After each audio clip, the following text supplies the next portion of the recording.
Yaani watu wasichokijua, I think mimi nilianzanaga na Amo muda mrefu sana. Mimi Amo ashamlipia Paula ada sijui ya form 2. Nilikuwa sina ada,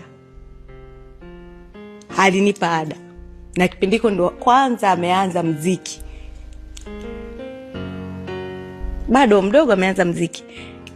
Nikamwambia ni mwenzio na shida, Paula amerudishwa nyumbani, ana ada.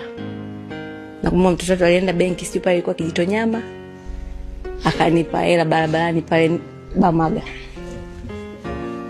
Kwa hiyo yani nimeshafanya sacrifice nyingi sana kwa ajili ya kuhakikisha Paula anasoma. Afu mtu anakuja tu ana attack from nowhere. Inaumiza, lakini utafanya nini? Kwa sababu mimi siku zote ninachojilaumu labda nasema kwa sababu tu labda nilivyoanza tu kumpost Paula akaonekanaga mitandaoni. Na uwezi tu kwanza baadaye ushamposti tu unaanza hautaki tena kupostiwa sijui nini. Hicho ndio kilichonikosti. Labda ningemwekaga low key na nini tungepambana tu hivyo hivyo, hata hizo mambo zisingekuwepo.